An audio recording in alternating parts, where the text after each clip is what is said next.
इसी के साथ आज हम एक नए क्वेश्चन के साथ आए हैं। आशा करते हैं कि आपने हमारी पहली वीडियो जो इससे पहले थी वो वीडियो देखी होगी और चैनल को लाइक किया होगा, सब्सक्राइब किया होगा, शेयर किया होगा। तो चलिए देखते हैं आज का हमारा ये क्वेश्चन क्या है। तो आज हम पढ़ेंगे टैक्सेशन के बारे में कि टैक्सेशन क्या होता है, ये क्यों ज़रूरी है, इसका अर्थ क्या है और इसके विभिन्न प्रकार है, इसके विभिन्न रूपों को देखेंगे। तो चलिए देखते हैं। वीडियो को स्टार्ट करने से पहले चैनल को सब्सक्राइब कर दीजिएगा क्योंकि हमारी अगली नोटिफिकेशन आप तक पहुंच जाए। तो चलिए देखते हैं कि करारोपण से आशय प्रत्येक सरकार अपने देश के व्यक्तियों पर कर लगाती है। क्या करती है कि प्रत्येक सरकार विश्व में कोई भी देश हो, या वो अभी की बात हो, लोकतंत्र की बात हो या राजतंत्र की बात हो, उस समय जो सरकार होती थी, राजा होती थी, वहाँ का जो तंत्र होता था वो क्या करती है, अपने लोगों पर, अपने राष्ट्र के ऊपर कर लगाती थी। क्यों लगाती थी? अपने जन कल्याण के लिए, अपने आय के लिए। ठीक है। तो कर लगाने की इसी पद्धति को, जो भी कर लगाया जाता है, कर लगाने की इस पद्धति को क्या कहते हैं, इस सिद्धांत को क्या कहते हैं? तो टैक्सेशन कहते हैं, करारोपण कहते हैं। तो अब हम लोग टैक्सेशन समझ चुके हैं क्या है शॉर्ट में। तो करारोपण कर वसूलने की एक पद्धति है, लेकिन यह एक ऐसी पद्धति होनी चाहिए, एक ऐसी क्रिया होनी चाहिए जिसमें कि कम से कम लागत हो, तभी ना।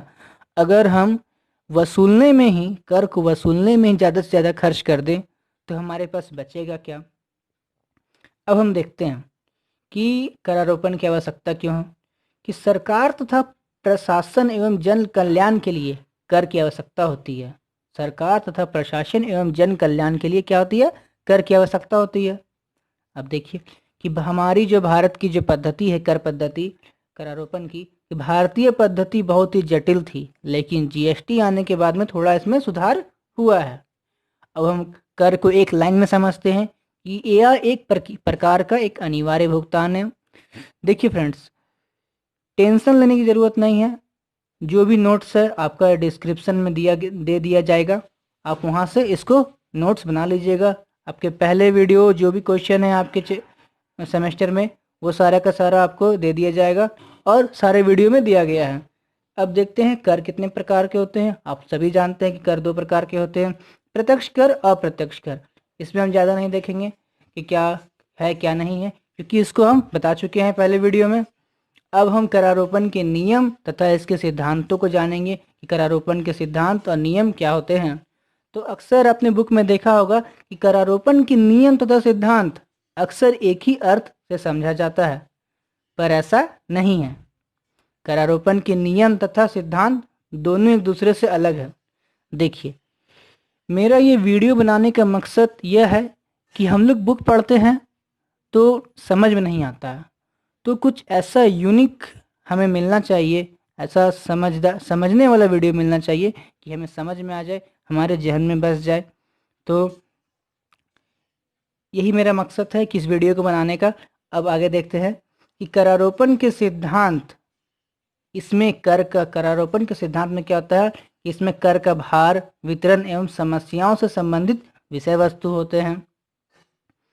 और अब एडम स्मिथ के बारे में देखेंगे कि एडम स्मिथ ने अपनी पुस्तक वेल्थ ऑफ नेशन में, ठीक है, आपको कमेंट करके बताना है कि एडम स्मिथ की जो पुस्तक है वेल्थ ऑफ नेशन, उसका पूरा नाम क्या है। तो वेल्थ ऑफ नेशन में टैक्सेशन के 4 नियमों को बतलाया है।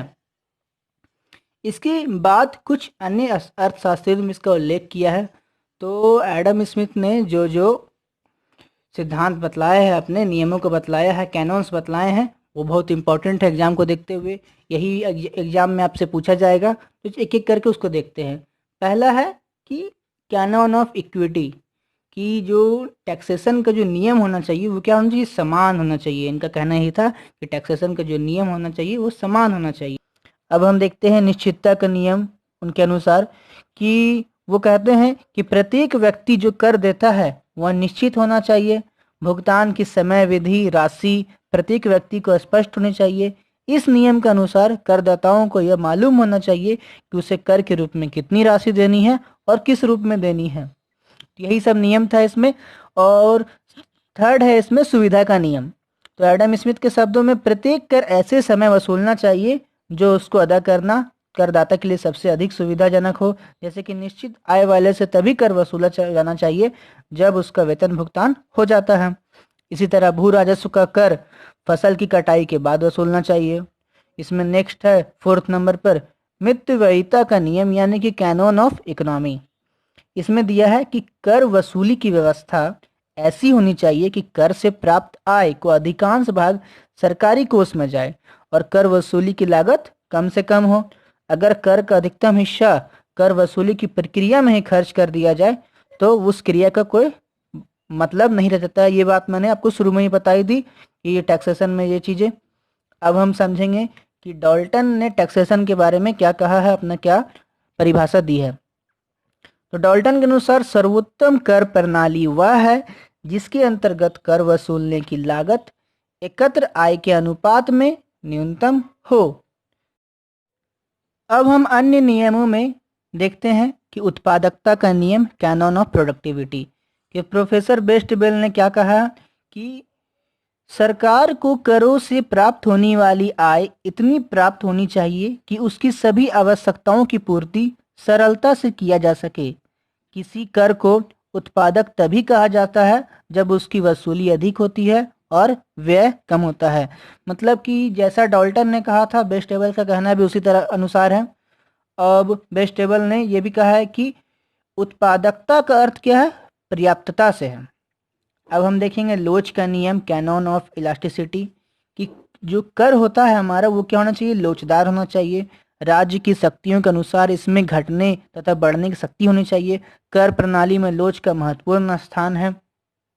सरलता का नियम में देखते हैं कैनन ऑफ सिंप्लिसिटी कि कर प्रणाली में सरलता का गुण होना चाहिए, क्योंकि कर प्रणाली जब आसान रहेगी तभी तो कर देने में सुविधा होगी। उसे प्रत्येक करदाता उसे आसानी से समझ पाएगा और किसी के सहायता लेने की ज़रूरत नहीं पड़ेगी। अगर किसी के सहायता लेने की ज़रूरत पड़ती है, मान लीजिए कि उसको किसी वकील की अगर कानूनी मदद लेनी पड़ती है तो उसके कर का बोझ अधिक लगने लगेगा। अब हम नेक्स्ट देखते हैं विविधता का नियम कि इसका अभिप्राय यह है कि कर प्रणाली में विभिन्न प्रकार के करों का समावेश होना चाहिए ताकि कर भार को विभिन्न क्षेत्रों से में सही रूप में बांटा जा सके। तो चलिए आज का जो टॉपिक था यहीं पे ख़त्म हुआ। इसके अगले पार्ट को हम देखेंगे अगले वीडियो में। तब तक के लिए धन्यवाद। और नोट्स आपका डिस्क्रिप्शन में है, उसे नोट डाउन कर सकते हैं और वीडियो को शेयर कर सकते हैं। Thank you. Like and subscribe जरूर करें और वीडियो को अलग अलग यूनिवर्सिटी के छात्रों को ज़रूर शेयर करें ताकि उनको ये वीडियो प्राप्त हो सके, ये नोट्स प्राप्त हो सके। Thank you.